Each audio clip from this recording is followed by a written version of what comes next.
por acompañarnos. Qué gusto estar conectados todos juntos. Dios les bendiga, hermanos. La verdad que estoy muy emocionado por esta mañana. Teníamos en nuestro corazón hace ya varias semanas el deseo, la intención de tener esta plática que creo que nos va a bendecir mucho. Agradezco infinitamente a cada uno de ustedes que hoy se suma con nosotros a este live a través de mi Facebook.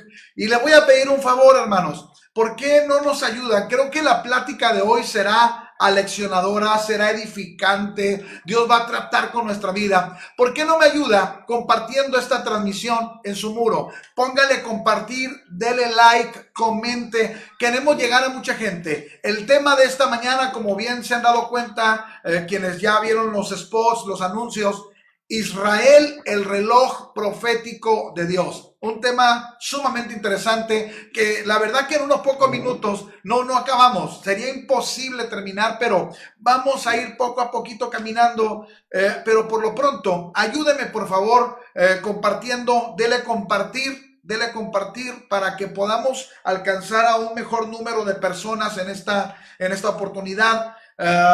Puede usted comentar algunas indicaciones, usted puede comentar, vamos a tener en cuenta sus comentarios, puede preguntar, va a haber momentos al final para preguntar, así es que si queda alguna pregunta, váyala anotando, acerque lápiz, acerque pluma, papel, y al final puede hacer la pregunta. Si tenemos todavía el espacio, la oportunidad para contestar todo, lo haremos contestando todo. Si no, trataremos de tomar algunas preguntas que estén por ahí, que consideremos relevantes, y le daremos curso. Por lo pronto, ayúdenos compartiendo y bendecimos a Dios.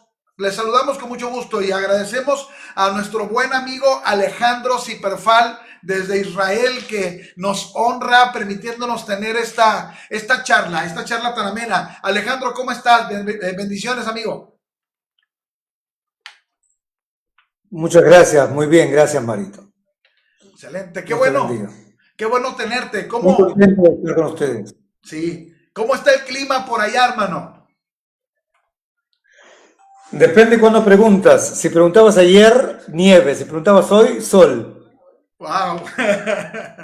¡Qué cosa! Hemos visto algunas fotografías nevado y se ve hermoso, aunque Israel es hermoso todo el año, pero bueno, qué cambio de paisajes, la verdad. Hermano, algunos de los que estamos conectados aquí tenemos el placer de conocerte, de haberte visto allá siendo nuestro guía. Pero hay gente que obviamente se va a sumar, hay gente que va a ver el live y no conoce quién es Alejandro Ziperfal. Cuéntanos, por favor, brevemente, para que te ubiquemos, ¿quién es Alejandro Ziperfal? Alejandro Ziperfal nació en 1962 después de Cristo a una familia de judíos que salieron de Polonia, Rusia, y en ese entonces tenían algunas opciones, entre ellas Estados Unidos, Palestina o Israel o Argentina. Y mis abuelos se fueron a Argentina, mis papás nacieron en la Argentina, nosotros 3 hermanos nacimos en la Argentina, y en 1977, o sea, cuando yo tenía 14 años, mi papá comenzó a hablarnos de la posibilidad de que nos íbamos a radicar en Israel. El 27 de febrero del mismo año, 1977, aterrizamos en Israel. Yo, 14 años, 4 años fui a la escuela, que es la secundaria. Comencé a estudiar hebreo, amiguitos, amiguitas, y en 1980 me tocó el turno de entrar al ejército, porque aquí obligatoriamente tanto los hombres por 3 años como las mujeres por 2 años vamos al ejército. Podemos decir que estuve del 1980 al 83 en el ejército israelita, comandante en la infantería. Me tocó estar en la guerra del Líbano cuando estuvimos en Beirut durante un año y medio. Después me liberé, conocí una chica argentina aquí en Israel. Me fui con ella a Buenos Aires, volví a Buenos Aires, estuve un año con ella, luego ahí quedó, yo me volví a casa y me puse a estudiar ciencias políticas, historia del Medio Oriente. Aún no tenía exacto en la mente qué es lo que quería hacer. Tenía dos opciones, o diplomático o turismo. Me fui a la rama del turismo y peregrinaciones. En 1988 empecé a dedicarme a los peregrinos, casi 30 años. Mientras tanto conocí a Mijal, que es doctora en filosofía y educación. Tuvimos 3 hijas, 2 de las cuales ahora están en la universidad.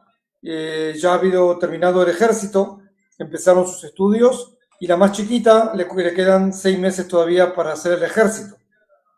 Y así llegamos más o menos a los 58 años de vida, desde que nací en Argentina y hasta que estoy aquí con ustedes. Excelente, excelente. Bueno, amigos, para los que no conocían a Alejandro, ahí está un pequeño resumen. Yo que podía haberle preguntado, le podía haber cuestionado una hoja de vida y lo presento, pero qué mejor que él de boca propia nos diga quién es, que todos le ubiquemos y bueno, vamos a entrar en tema. Hermano Alejandro, Mateo capítulo 24, versículo 32, nos dice que tenemos que estar pendientes cuando la higuera reverdezca, cuando la higuera vuelva a tomar esta fuerza. La higuera representa a Israel, porque estaremos entendiendo que si la higuera reverdece, entonces estamos en los últimos tiempos, en los tiempos finales.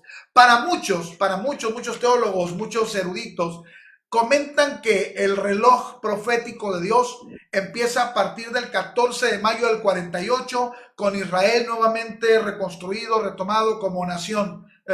¿Tú qué opinas de esto? ¿Cuál es tu perspectiva? La perspectiva es que en realidad no hay una fecha exacta que podamos decir esta u otra, sino que tenemos que ver todo el proceso de toda la historia del pueblo de Israel para entender lo increíble en cuanto a la lógica de cómo se van dando las cosas por medio del pueblo de Israel ante las naciones, en cuanto a las profecías que el Señor habló un día. ¿Okay? Nosotros tenemos que distinguir qué es una profecía. Si yo le digo a un muchacho que tiene hoy 26 años, mira, tú pronto te vas a casar y seguramente vas a tener hijos, eso no es una profecía, es una norma social. Posiblemente se case, posiblemente no, pero una norma social lógica, más o menos, en la juventud de hoy. Una profecía, yo busqué en el diccionario y me salió que dice que es un don sobrenatural de la predicción que consiste en conocer el futuro por inspiración divina. O sea, hubo personas, desde Moisés y en adelante, que fueron inspiradas por el Señor a decir y a adelantar y a profetizar cosas hace miles de años atrás, que hoy, como tú decías, la higuera nunca estuvo más verde que lo está hoy en día. ¿Por qué? Porque tenemos que ver las cosas en perspectiva. Por ejemplo, si yo te digo que Ezequiel 47, en las profecías habla de las aguas salutíferas, donde en el Mar Muerto, que tiene un 35-36% de sal, donde no hay nada que viva, según el profeta, cuando llegue el reinado del Mesías y se instale el templo en el monte de Moría, donde el primero y el segundo, el tercero, cuando se instale y comience el reinado del Mesías, las aguas que salgan de su umbral por el torrente Cedrón hacia el oriente, llegadas al Mar Muerto, van a transformar ese mar en un centro de pesca mundial. Y dicen que los pescadores estarán de uno y de otro lado tendiendo sus redes para esos peces de toda especie, tamaño similar al mar grande, o sea, el océano o el mar Mediterráneo, que es el vecino occidental, que ahí sí se da mucha pesca, pero en el oriente no. Entonces, en la mente lógica, si tú me dices, oye Alejandrito, vamos a pescar al Mar Muerto, yo te digo, no, tú tienes que ir a un manicomio. Porque estás loco, ¿ok? Pero si nosotros creemos, porque está escrito que esto va a ocurrir, entonces esto va a ocurrir. el tiempo es de Dios, Sí. pero la profecía también es de Dios. Hoy Entonces, yo quiero hoy que veamos las cosas, yo quiero que veamos las cosas en perspectiva del tiempo, ¿ok? Cuando el Señor se enoja con su pueblo Israel y les dice del exilio, yo los voy a sacar de esta tierra, ustedes ya sobrepasaron el nivel que yo puedo soportar de sus pecados, ya lo pasaron, por lo tanto los voy a vomitar de aquí, ustedes no van a estar aquí, bla, bla, bla, bla, bla, bla, bla, pero le dice que la tierra se pasmará ante sus enemigos, o sea, que dentro de todo lo que el Señor les dice que les va a pasar en el exilio, les dice que la tierra se va a cerrar ante los enemigos. ¿Okay? De tal manera que dice así, Levíticos 26, entre los capítulos 14 y 44, dice, asolaré también la tierra y se pasmarán por ello vuestros enemigos que en ella moren. O sea, que van a venir enemigos, van a invadir la tierra, pero la tierra se va a cerrar. Ellos no van a poder sacar ningún fruto. Sí. Hasta que, vamos a preguntarle a Ezequiel, ¿hasta cuándo? Entonces viene Ezequiel y dice, más Ezequiel 36, a propósito 8 y 9, Sí. dice, mas vosotros, oh montes de Israel, daréis vuestras ramas y llevaréis vuestro fruto para mi pueblo Israel, porque cerca están para venir. O sea, a medida que el Señor dice que están cerca por venir, es cuando ya se va a empezar a dar las ramas y van a llevar vuestros frutos y van a ser labradores y agricultores. O sea, Sí. que Ezequiel, por otro lado, anuncia que la tierra, ante la venida del pueblo de Israel en su retorno, conforme a la promesa que iban a volver, la tierra se iba a volver a abrir. O sea que en dos palabras, Israel, la tierra de Israel descansó durante 2000 años. O sea, todos esos 2000 años fueron una ausencia donde el pueblo estuvo fuera a causa del pecado. Los invasores, sean los romanos, los bizantinos, los árabes, los mamelucos, los turcos, los ingleses, llegaron, no pudieron sacar ni un fruto, así como se llegaron, se fueron, y llegado el momento, ¡ping!, luz verde, ¡boom!, empieza a florecer, y el pueblo de Israel empieza a retornar, y ahí es cuando me conecto al 1948, que es oficialmente el día que Isaías anunció diciendo que en un día nacería una nación. Y ese es el día, el 14 de mayo de 1948, el día que se declara la independencia de Israel. Así. Ahora, todo eso es un proceso. Sí. Sí. Y en ese proceso vemos todo el tiempo cómo se cumple una y otra profecía a su tiempo y en su lugar. Ok. Hermano, la mayoría ubicamos este tiempo, este día, el cumplimiento de ese día, como acaba de comentar. Pero esos 2000 años previos al 14 de mayo, ¿qué hace el pueblo hebreo? ¿Qué con el tiempo de la dispersión? A ver, clarito para aquellos que dicen, hermano, yo no conozco mucho de historia, no sé. ¿Qué pasó con el pueblo de Israel, la gente? ¿Dónde estaban? ¿Qué ocurrió? ¿En verdad se extinguieron? Hay un cuento que corre en Facebook, no lo hice yo, lo hizo otro, que dice que el señor David Ben Gurión, primer ministro de Israel, cuando declarado la independencia de Israel, viajó a Estados Unidos y se sentó con el presidente de Estados Unidos y le dijo al presidente de Estados Unidos, dígame, señor Ben Gurión, ¿cómo puede ser que usted represente una nación donde uno dice que vino de Polonia, el otro dice que vino de Argentina, el otro que de Egipto, el otro que de Perú, el otro que... ¿Qué clase de nación es esa? Entonces David Ben Gurión, con mucha calma, le dijo al americano, hace 250 años zarpó la barca que se llama Mayflower, que vino con los primeros que invadieron y fundaron los Estados Unidos. Ahora, vamos a preguntarles hoy, 250 años después, a cada niño americano, ¿quién fue el capitán de la barca? ¿Qué comieron durante esos días? ¿Y cómo se comportó el mar? Seguramente ningún niño va a saber esa respuesta. ¿no? Pero si le preguntamos a cualquier judío, polaco, egipto, chino, mexicano, ¿quién fue el capitán? No hace 250 años, hace 4000 años. ¿Quién fue el capitán de la barca? ¿Qué comieron ese día? ¿Y cómo se comportó el mar? Todo el mundo acá te lo va a decir.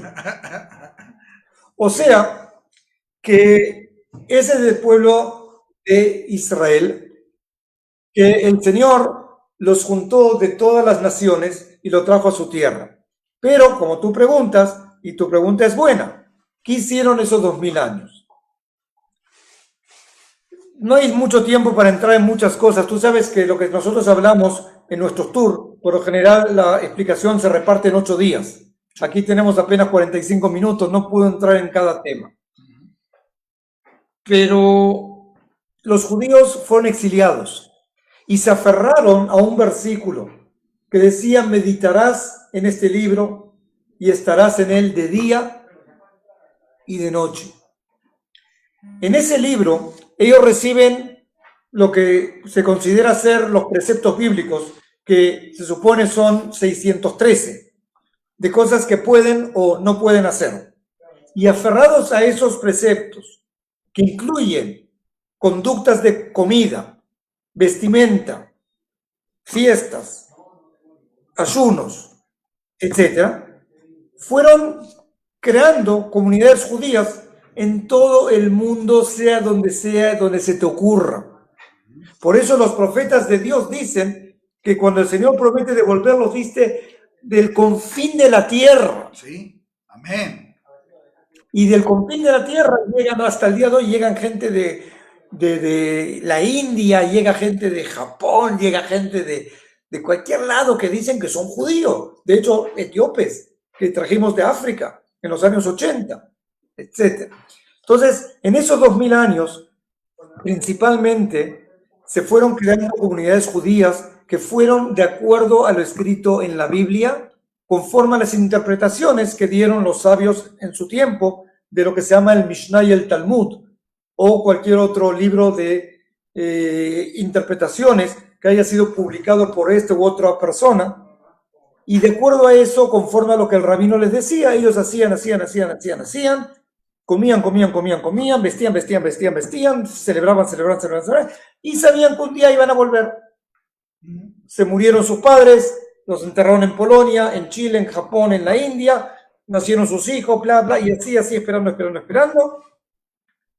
Hace 150 años empezó un poquitito en lo que se llama Alemania, la comunidad judeo-alemana empezó a dejar la Biblia a un costado, y vemos que empiezan los primeros académicos, los primeros intelectuales judíos, que hoy son los grandes premios Nobel, en cuanto a científicos y medicina y etcétera, de alta tecnología y pero vemos que los judíos derivan su poderío de estudiantil de la Biblia a la academia. Sí. Y empiezan a decretar una serie de leyes que ya no es necesario comer esto, sino que se puede comer también lo otro, y no se debe casar con este, sino se puede casar con el otro, y empieza un movimiento reformista que obviamente hoy es muy común en los Estados Unidos, de gente que empieza a perder un poquito la raíz y empiezan a mezclarse ahí con los demás. Pero de cualquier manera, cuando llega, el día básico que rompió fue en el año 1882, fue que intentaron asesinar al zar Alexander el III en Rusia, en la Unión Soviética, en lo que fue Rusia, y las autoridades de Rusia culparon a los judíos y los empezaron a perseguir, y ellos tenían que huir, y empezaron a huir, ¿quién a Argentina? ¿Quién a Palestina, que en aquel entonces estaba bajo dominio turco-otomano? ¿Y quién a Estados Unidos? O sea, todos tus vecinos judíos allá en los Estados Unidos son todos nietos de quienes en 1882 huyeron de Rusia, luego de Polonia y del resto de Europa a causa de las persecuciones. Llegados a Argentina, llegados a Palestina, empezaron a congregarse ahí y en 1918, cuando termina la Primera Guerra Mundial, los ingleses echan a los turcos de aquí. En el mismo año, el ministro de Palestina, de los ingleses, saca lo que se llama la Declaración de Balfour. La Declaración de Balfour es una buena onda que el tipo dice, miren, ustedes son los judíos, nosotros reconocemos vuestros derechos legítimos sobre la tierra de Israel, basados en la Biblia, etc. Y nosotros como nuevo gobierno, por 30 años, vemos con buena onda de que ustedes puedan establecer su propio Estado. Cuando los árabes de Palestina escuchan esa declaración, obviamente se vuelven locos. ¿Qué qué? ¿Qué cómo? ¿Qué cuándo? ¿Qué por qué? Y empieza la mala onda que vemos entre lo que se llaman los palestinos, que son los árabes que están dentro de lo que es Palestina, y los judíos que empiezan a regresar conforme a la declaración de Balfour, que dice, vengan, porque pronto les vamos a dar un Estado. Cuando se terminan los 30 años, del 1918 a 1948, ya quiere establecerse el Estado de Israel, entonces estalla la guerra de la independencia. Hasta aquel entonces había aquí 400.000 judíos. Hoy en día somos 8 millones. Wow. O sea que, de alguna manera, en 73 años, la población de Israel creció, no sé por cuántas veces. Claro, muchos nacieron aquí, como mis hijas, como mi esposa, pero otros vinimos de afuera, como yo de Argentina y otros demás de todo el mundo. En resumen de tu pregunta, ¿quiénes y cómo los judíos estuvimos fuera de Israel en los confines de la tierra, esperando al momento? En 1948, el que lideró el retorno al pueblo de Israel fue un movimiento laico, o sea, no un movimiento originalmente religioso ortodoxo, de aquellos que visten de negro y van con los cupones, con los chulones, eso. No, fueron gente supuestamente pragmática. Y eso hizo que muchos de los judíos ortodoxos no reconocieron a Israel como Estado. Dijeron, no, este no es el Estado que soñamos. Nuestro Estado, nuestro retorno, era con el Mesías, con la ley de Moisés, conforme a todos los preceptos bíblicos escritos ahí, no con una ley laica que es la que nosotros hoy usamos. Entonces hay un conflicto muy grande entre nosotros, los que creemos en el movimiento sionista, fundado por Teodoro Herzl, que nos trajo a Israel, y los ortodoxos que dicen que no, que aún no es el momento, y que por lo tanto no hay que reconocer a Israel. ¡Wow! ¡Qué tremendo momento! Esto es muy interesante, Alejandro, porque la verdad abres el panorama a la gente que desconoce cómo es el asunto político, religioso actual en Israel y cómo es la historia detrás. Quiero hacer una pequeña pausa, si me lo permites, para saludar a algunos hermanos que están conectados de muchas partes. Queremos saber, coméntenos, tómese un minutito aquí para comentar, de dónde usted nos está viendo, porque ponían hace un momentito mi hijo Jonathan, que nos está ayudando con la logística aquí de la transmisión, saludo desde El Salvador y no sé qué. Hay hermanos de Carolina del Norte. ¿De dónde nos ve usted? Coméntenos, por favor, de dónde nos está viendo, porque queremos tomar un minutito para saludarle. Bendiciones desde Santa Catarina, Nuevo León. Saludos a Nuevo León, en Monterrey, en México. Saludos.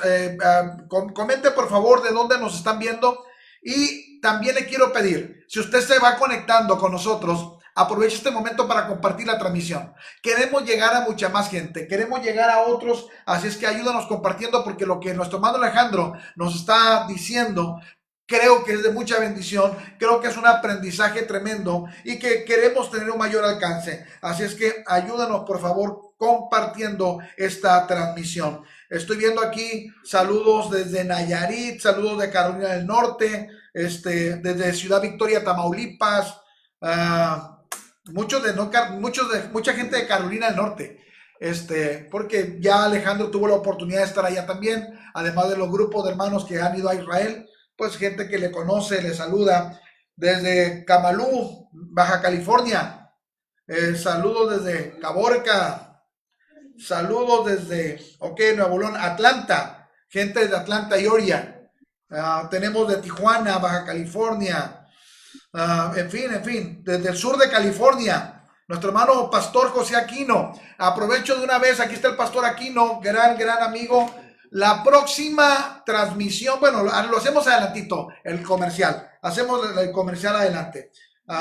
Ok, al final, sí es cierto. Hermano Josué Limón dice, excelente programa, solo que muy poco tiempo para tanta información. Tiene razón, por eso vamos a tener 3 programas. Vamos a hacer 3 programas, 3 sábados seguidos a partir de hoy. Nos faltan 2 programas más. Ahorita daré la información. Pero les tenemos sorpresas con respecto a la transmisión. Hoy estamos solamente nuestro hermano Alejandro y un servidor. La próxima semana estará el pastor José Aquino desde el sur de California, un hombre que ha llevado grupos a Israel hace muchos años, un hombre que ama a Israel, pero conoce muy bien toda esta situación geopolítica de Israel. Y la próxima semana a la misma hora estará el hermano Aquino sumado con nosotros aquí. Y el tercer sábado, el sábado 6 de marzo, el pastor Saúl Salce de Ciudad Mante, Tamaulipas, y el pastor y evangelista Abraham Pérez de Veracruz estará también sumado con nosotros, con el hermano Alejandro y un servidor, para cerrar con un tema que se titula Israel, el legado espiritual, o el legado espiritual de Israel. Así es que vamos a compartir esta transmisión, queremos llegar a más gente. Gracias por sus saludos. Y continuamos con la charla. Hermano, en la época moderna, el Israel de hoy, los últimos 72 años de historia, ¿qué sobresale? ¿Qué resalta de este Israel moderno, actual? Estos 72 años, un Israel en avanzada tecnológica, un Israel punta de lanza en muchas cosas, increíble a los ojos humanos.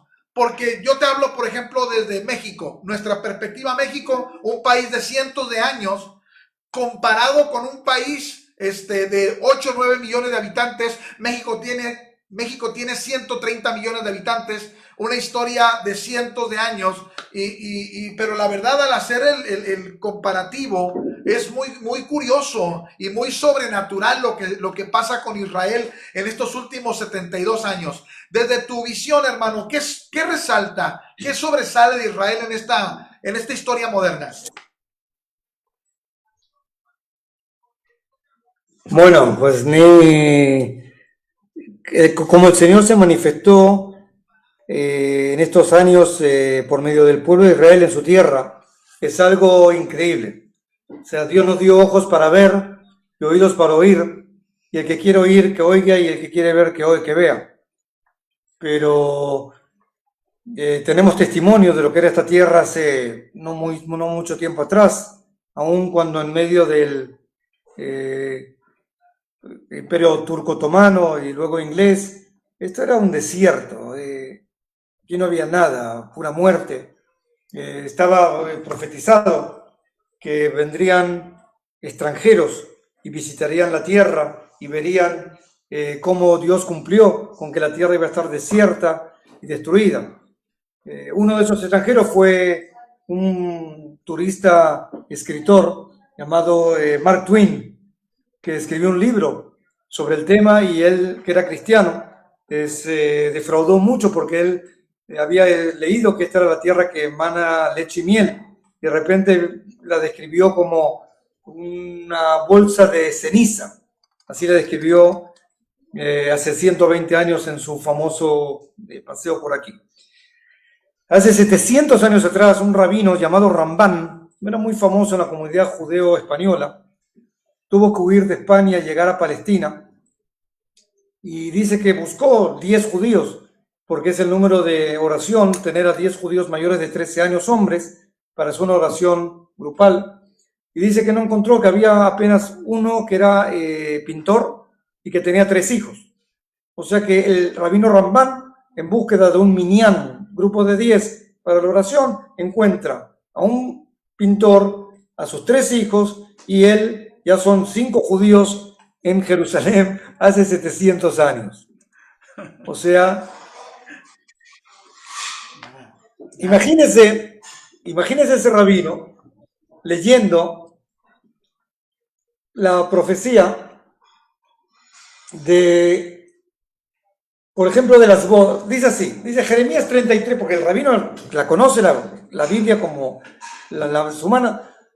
Hagamos de cuenta, este rabino hace 700 años atrás está leyendo Jeremías 33, 10 y 11, y dice así: así ha dicho Jehová, en este lugar, del cual decís que está desierto, sin hombres y sin animales, en las ciudades de Judá y en las calles de Jerusalén que están asoladas, sin hombre y sin morador y sin animal, dice, ha de oírse aún voz de gozo y de alegría, voz de desposado y voz de desposada. O sea, el Señor le dice, Jerusalén está destruida, no hay personas, no hay animales, no hay nada, pero nos da una esperanza, que aún se oirán algún día en el futuro voces de gozo y alegría entre los novios y las novias que se van a casar. Entonces, ¿cómo este rabino, que hace 700 años leía este versículo, sabiendo que había 5 hombres, ¿dónde están las mujeres? ¿Quién se va a casar? ¿Qué voces? ¿Qué alegría? ¿Qué novio? ¿Qué novia? ¿De qué estás hablando? Pero él sabía que si estaba escrito se iba a cumplir. Hoy, a propósito, la higuera verde que empezamos nuestra conversación, hoy tienes que estar en turno por los miles y miles y miles y miles y miles y miles de casamientos. Que la gente hoy se casa y ni siquiera sabe que se está cumpliendo en ellos una profecía dada hace 2600 años. Y que en perspectiva del tiempo parecía imposible, pero de repente hoy sí se está cumpliendo. ¿Y por qué te cuento esto? ¡Wow! ¡Qué tremendo! Porque eso es más o menos el cambio que hubo. Ese es más o menos el cambio que hubo en 73 años. De la nada a lo todo. ¿Okay? Y ese es Dios. Te voy a dar un ejemplo. 3 años antes de establecido el Estado de Israel, los judíos estaban huyendo en Europa de los nazis. Y estos violaban a nuestras madres, a nuestras abuelas, mataban a nuestros hijos, mataron 6 millones de personas. Y no había quién ni cómo para defenderse. Hoy en día, pasado 75 años, 80 años, Israel es el ejército más poderoso del Medio Oriente y el 4º más poderoso del mundo.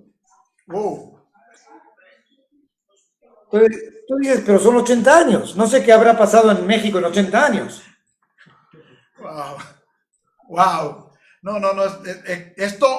Esto no podríamos entenderlo sin el factor divino. No hay manera, no hay otro pueblo con una historia así. Y esto es lo que yo decía en el tema. Decíamos, ok, sabemos que para nosotros los cristianos, yo sé que Alejandro, y lo quiero clarificar, hay cosas que Alejandro nos va a compartir desde el punto de vista del pueblo de Israel, del pueblo judío, para que nosotros tengamos una visión completa, porque el cuadro cristiano lo conocemos nosotros, conocemos cómo es este lado de la moneda. Alejandro nos empieza a contar y nos enriquece la visión desde el punto de vista cómo lo ve el pueblo hebreo, que no es mesiánico, que no conoce al Señor, como nosotros conocemos al Dios del Nuevo Testamento. Entonces, para nosotros tenemos en el Nuevo Testamento los avisos que nos dice que cuando veamos que estas cosas suceden en Israel, nos preparemos porque el Señor viene. Y es un deleite escuchar cuando nos dices, hace apenas 700 años y hace apenas 70 años teníamos un Israel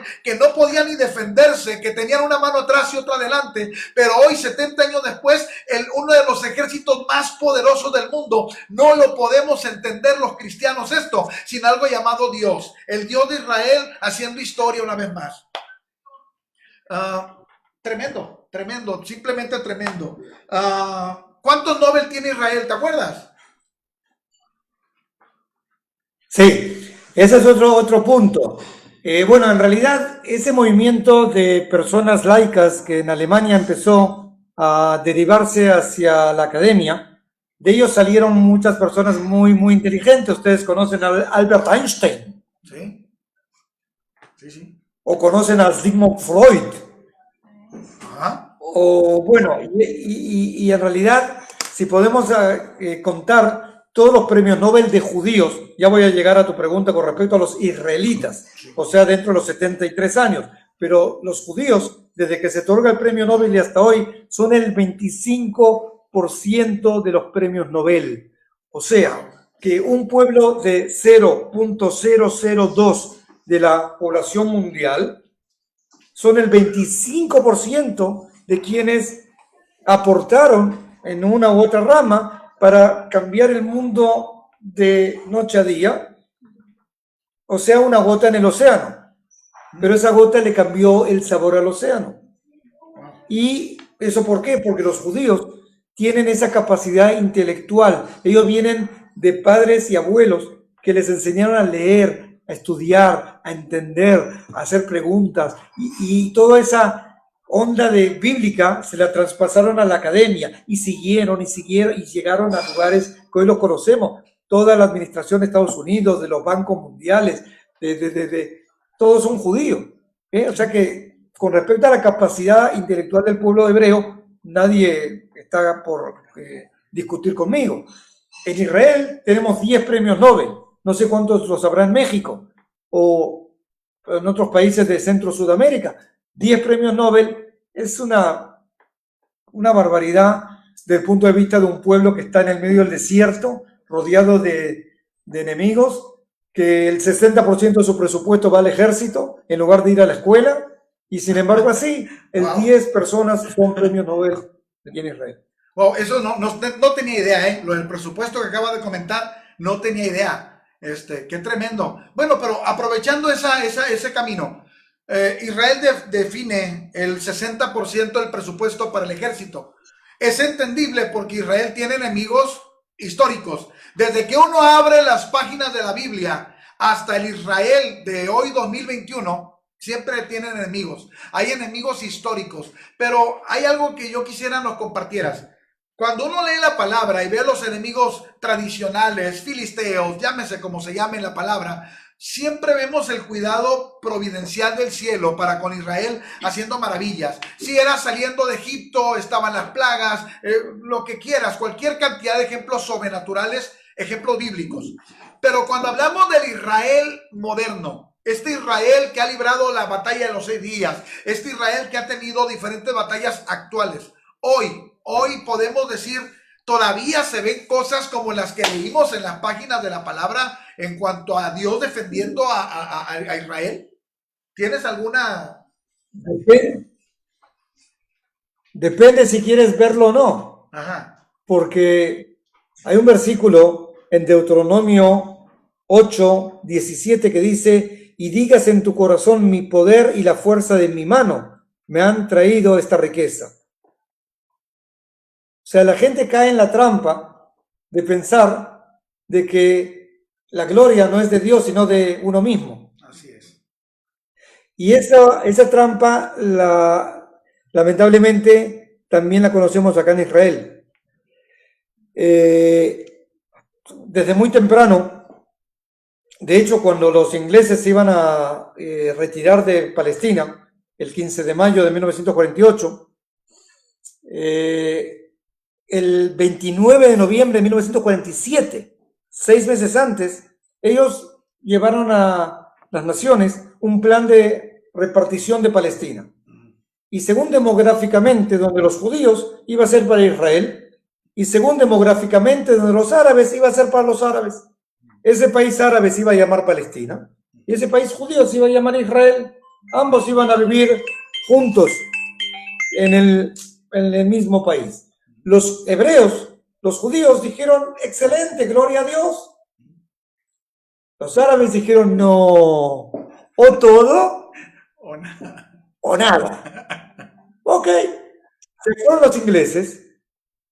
El mismo día, David Ben Gurión declaró la independencia. Los árabes atacaron a la pequeña Israel, habiendo sido ellos 1.200.000 contra 400.000 judíos, más el apoyo del Líbano, Siria, Jordania, Egipto, Irak, y al fin de esa guerra los árabes pierden todo.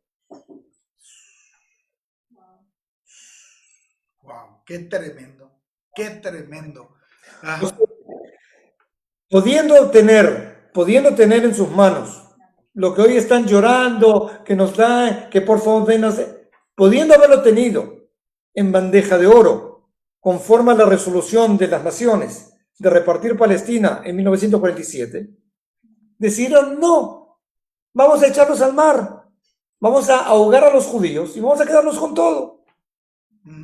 Salieron a la guerra y perdieron todo. Wow. Luego llegaron las batallas del 56 en el Sinaí.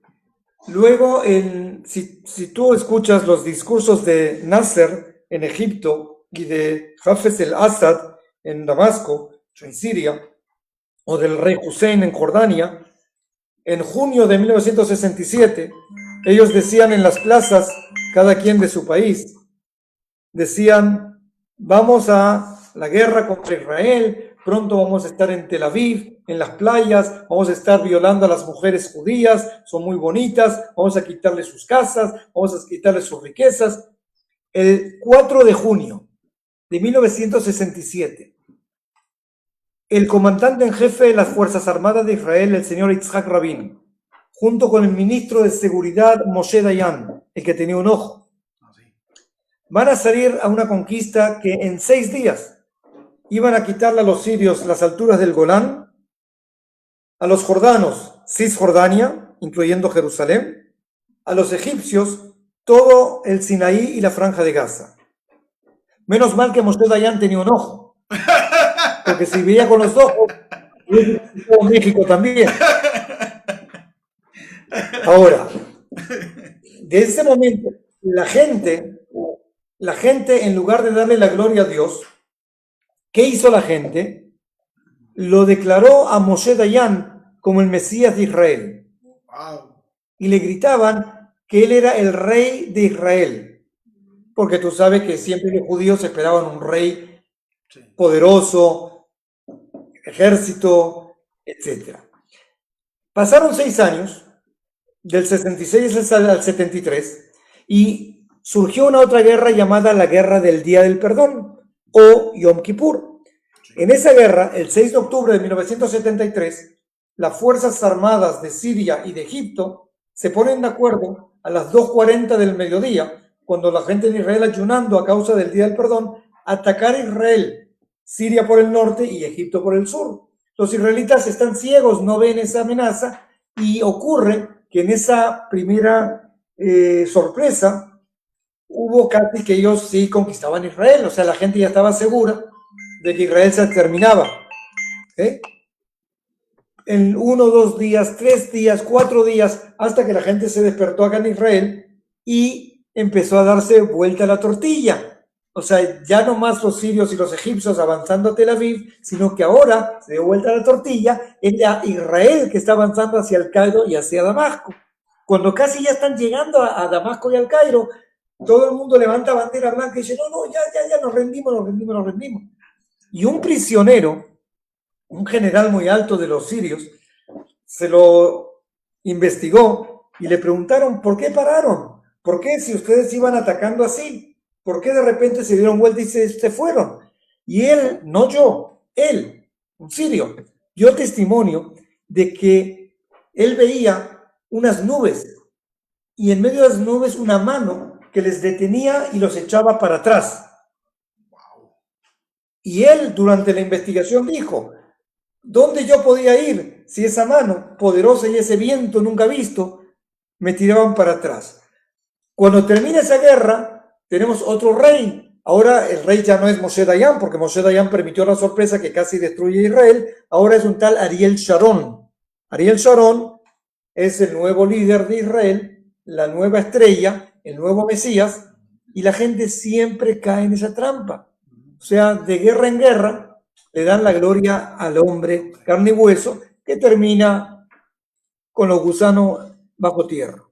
Sí, así es. Al final, como decías al principio, si quieres ver la mano de Dios, vas a saber darle la gloria a Dios. Si no, te vas a engañar y vas a creer que es el ser humano en su capacidad, en su fuerza, en su talento. Hermano, casi vamos a terminar la transmisión de hoy. Estamos sobre los 50 minutos. Voy a hacer 2 cosas. Voy a lanzar una pregunta para ti y después voy a abrir el espacio para algunas preguntas. Este es el momento, mi hermano, que usted está conectado. Agradecemos, hay saludos desde Puerto Rico, Los Ángeles, Tijuana. Bueno, hay gente de muchas partes. Si usted quiere preguntar algo, por favor, este es el momento. Vaya escribiendo su pregunta. Si alguna pregunta vemos que podemos responder, que se suma bien, vamos a hacerlo. Y le invitamos, por favor, para que comparta la transmisión.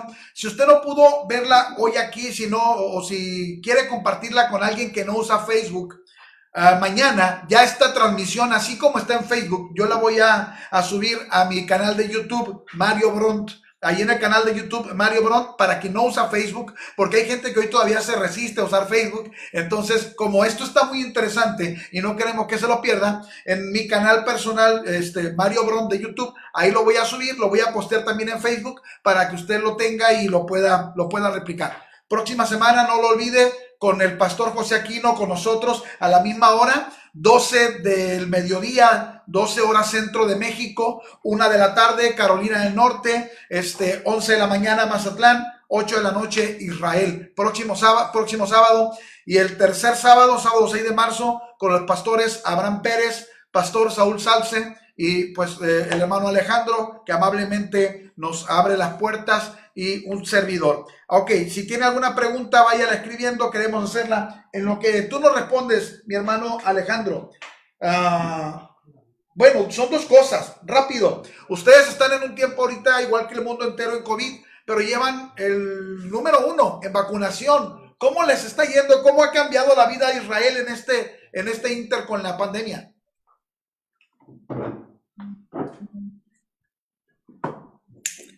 Bueno, me agarraste justo hoy, es el día clave. Hoy, mañana es el día clave, porque mañana supuestamente se abre todo en base a los 4 millones de israelitas ya vacunados.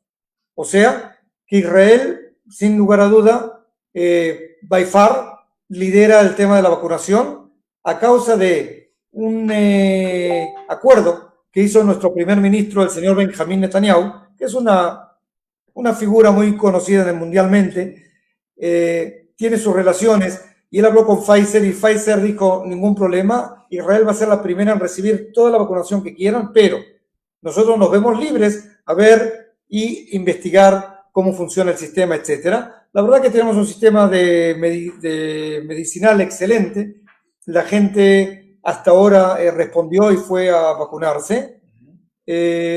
Muy fácil, o sea, nos llegan de la obra social, te entra al SMS que tal día te toca y tienes que elegir cuál hora te toca y ya te dan la otra fecha para las 3 semanas después.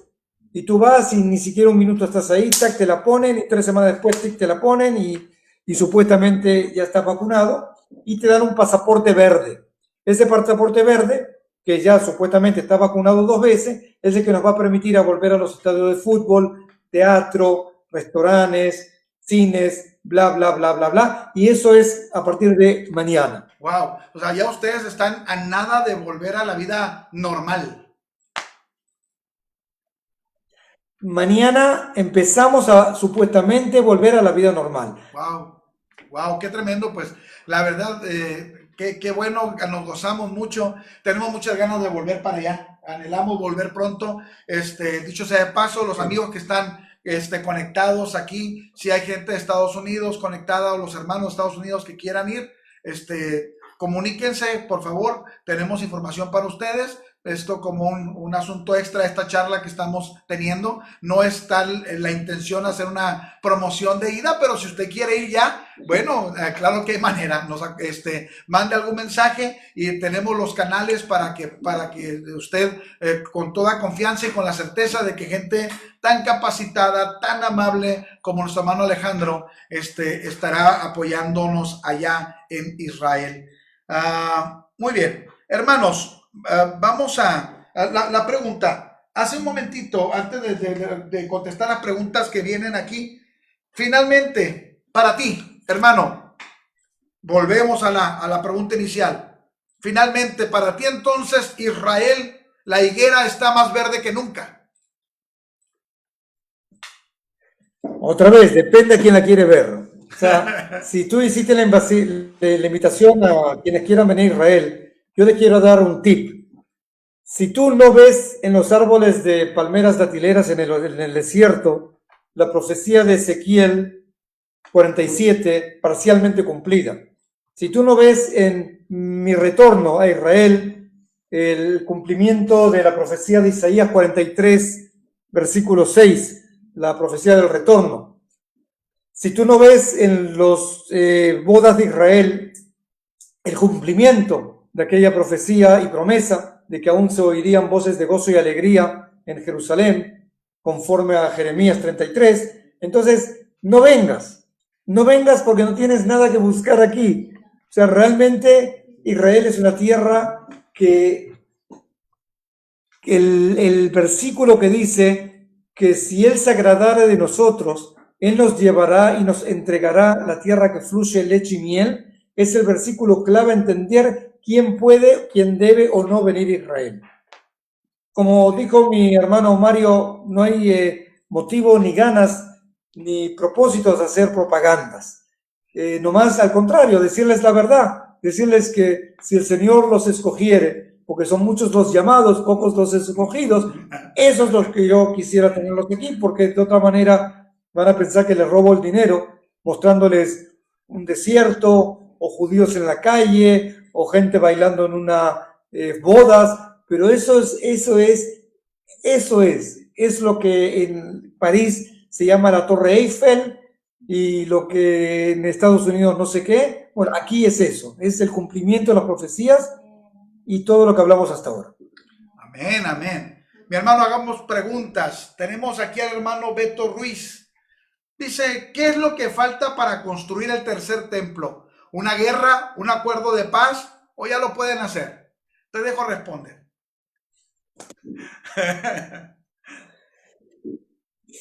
¿Cómo responder una pregunta como esa? ¿En cuánto me das? Yo entiendo que no tengo mucho tiempo. Ok, otra vez la pregunta. ¿Qué falta? Léemelo otra vez tal cual como leí. Ok. ¿Qué es lo que falta ¿Qué para falta? construir el tercer templo? ¿Qué falta para esta construcción? ¿Una guerra, un acuerdo de paz o qué? Ok. Primero y principal, que todos los judíos del mundo vuelvan a Israel. ¿Ok? Al momento hay muchos judíos en México haciendo dinero y la comodidad de estar ahí les atrae quedarse ahí. Pero nosotros tengo una nota que en algún momento, si quieres, podemos practicar sobre ella también, que yo digo que el antisemitismo lo inventó el Señor, Dios de los ejércitos. ¿Por qué? Porque al ver que están muy cómodos y conforme a la profecía que ellos tienen, quieran o no que volver, el antisemitismo es un método, es una herramienta que el Señor pone para que los judíos se pongan las pilas y empiecen a volver a Israel. O sea que todos los judíos tienen que volver a Israel. Bien. Sí, hablamos de una guerra. Ustedes le llaman la guerra del Armagedón. Nosotros todavía estamos con la guerra del Gog y Magog. ¿Okay? Sabemos, según la versión judía, porque eso es lo que Mario me pidió decirles, la versión judía de la última guerra es que las naciones van a atacar a Israel. ¿Quiénes son las naciones? Según los sabios de la palabra, es una coalición con centro en Irak y una coalición con centro en Roma. No es casualidad que aparezcan Irak y Roma, porque de Irak salió la destrucción de Nabucodonosor del primer templo en el 586 a.C. y de Roma salió la destrucción del segundo templo en el año 70 después de Cristo. O sea que, de alguna manera, según la versión judía, el Señor va a usar estos dos pueblos, lo que hoy representa Irak o el Islam, y Roma, lo que sería el catolicismo, o llámele los incircuncisos, le llaman, los que no se hicieron la circuncisión, ¿ok? Y todos esos pueblos van a atacar a Israel, y la actitud va a ser conforme a la actitud de Israel. Si Israel va a estar bien con el Señor, a la par de las leyes y la conducta, entonces estas dos fuerzas se van a pelear entre ellos y va a venir el Mesías, ¿okay? El mismo Mesías que tanto lo esperamos, es a causa de que ellos rechazaron a Jesús y están esperando un Mesías, ¿okay? Nuestros abuelos nos hablan de que estamos muy pronto a la llegada del Mesías, porque en nuestro calendario estamos en el 5800 y nosotros calculan o nos dicen que a partir del 6000 es que se abren las ventanas, las puertas, las opciones, las chances de que el Mesías venga. ¿Por qué? Porque el pecado original que se hizo el sexto día en el Gan Edén, en el jardín del Edén, se multiplicó los 6 días en 1000. O sea, se transformaron en 6.000 años de pruebas que el hombre pasó, y la entrada del 6 al 7, que sería del día viernes al sábado, al día del reposo, el día que el Señor santificó, ese milenio que del 6.000 al 7.000 es el milenio del Mesías.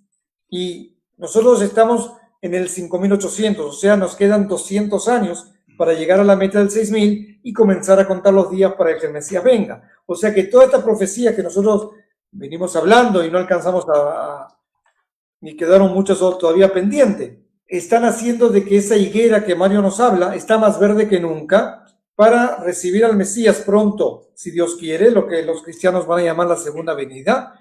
Los judíos van a volver, quién por las buenas o quién por las malas, como dice Jeremías en el capítulo 16. Vayan y lean el versículo 15 y 16. Dice que primero van a venir los pescadores, les van a tratar de pescar, de animar, de motivar, de convencer por las buenas, pero los que no, van a venir los cazadores, los van a cazar, los van a cazar, los van a cazar, o sea, por las malas, pero la gente, los judíos tienen que volver, reunirse en Israel, y ahí es donde entramos al año 6.000. Viene el Mesías, pone sus pies en el Monte de los Olivos. El Monte de los Olivos, conforme a Zacarías capítulo 14, se parte en 4. ¿Okay? El Señor restaura su casa, la Jerusalén de oro, en el Monte de Moriah. Su conocimiento se comparte con las naciones y cubre, como el mar cubre a los océanos. Y Él es el Rey de reyes y Señor de señores. Amén. O sea, todo el mundo va a ver que el Rey judío, aquel Mesías, hijo de David, que puso pie en Jerusalén, es el que reina por sobre las naciones, y obviamente que ahí se van a cumplir todo lo escrito, no más guerras, el lobo con el cordero y todo lo demás, cosas preciosas que están profetizadas de la era pacífica mesiánica. Fíjate que me No sé voy si a te quedar. respondí a la pregunta. Gloria a Dios, está excelente. La gente está gozando aquí en el chat. Me voy a quedar guardado con la pregunta para la próxima semana con Aquino y contigo, porque se me hizo muy interesante el asunto que comentabas de que el antisemitismo lo inventó el Señor. Creo que podemos ahondar en ese asunto. Quiero comentar el hermano Rafa Negrete, que es alumno de un instituto bíblico en Tijuana, Baja California. Dice: debería enseñarse más historia de Israel moderna en las escuelas bíblicas e iglesias. Evitaríamos mucho el antisemitismo cristiano. Y me parece interesante. Pero el mismo hermano Rafa lanza una pregunta y dice: ¿cómo será la situación entre Israel y el nuevo gobierno de Estados Unidos? Porque con Trump obviamente había una buena puerta. Donald Trump mueve incluso la embajada a Jerusalén en un acto desafiante, pero un acto que remueve muchas cosas para los que creemos en la venida del Señor. Esto lo vimos como una señal. Pero ahora, en esta nueva etapa, ¿cómo se vislumbra en Israel? ¿Cómo lo percibe Israel este cambio de poderes?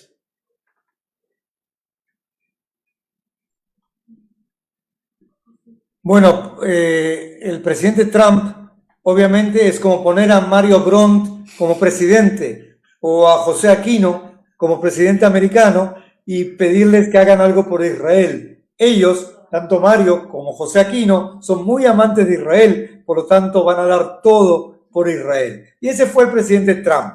¿Okay? No hay duda que todo lo que pedimos aquí, Trump nos dio. Eso es bueno, eso es malo, no es el lugar para discutir de política, porque no es tema de política.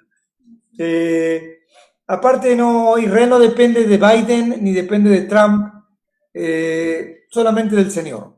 Así que tomemos en proporción, ¿okay?, a esta gente, no caigamos en la trampa que cae Israel en convertir a Moshe Dayan en Mesías o Ariel Sharon en el rey de Israel, sino que Biden es Biden, Trump es Trump. Israel estuvo, está y estará para siempre.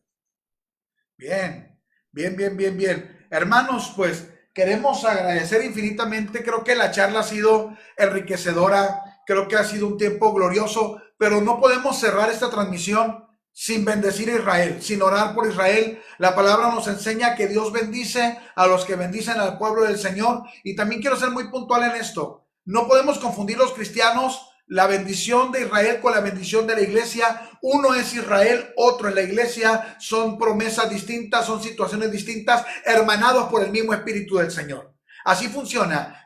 Nosotros, yo en lo personal, yo no creo en judaizar como tal a la iglesia, porque el pueblo de Israel tiene su lugar en el corazón de Dios, tiene su pueblo, tiene su espacio, y la iglesia somos un injerto pegado, así lo dice la palabra, y amamos a Israel y bendecimos a Israel, y entendemos las promesas de Dios para Israel y las promesas de Dios para nosotros, la iglesia, por medio de Jesús. Pero dice la escritura que si bendecimos a Israel, seremos bendecidos. No podemos cerrar esta transmisión sin sumarnos todos. Los que hoy estamos aquí conectados, vamos a orar. ¿Qué le parece si toma un minutito para orar conmigo, bendecir a Israel y bendecir de paso a nuestro gran amigo Alejandro, su familia, que amablemente nos abre este espacio para tener este conocimiento, aprovechando las bondades de la tecnología? Vamos a orar, vamos a bendecir a Dios. Señor, oramos por Israel. Bendecimos, Señor, a ese pueblo que tú has considerado la niña de tus ojos. Oramos y bendecimos, Señor, a esta nación que se ha convertido en un referente a lo largo de todos los tiempos. Señor, tenemos un legado que no podemos negar, espiritual, por medio de Israel. Señor, gracias porque tú has tratado con ese pueblo de diferentes maneras y lo seguirás haciendo.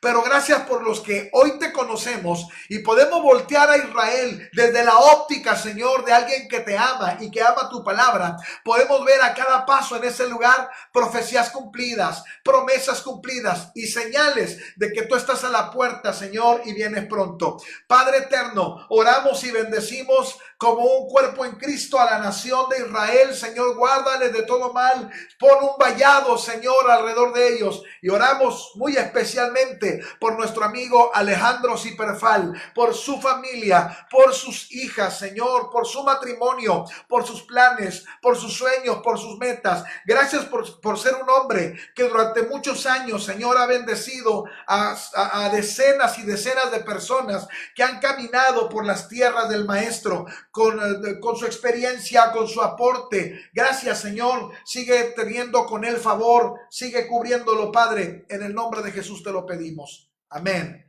y amén. Hermanos, gracias a todos ustedes. Gracias por compartir, compartan la transmisión, denle like, reaccione por favor a la transmisión. El próximo sábado tenemos la cita a la hora pertinente, igual que hoy. Alejandro, gracias, amigo, infinitamente. Dios te bendiga y te guarde. Amén.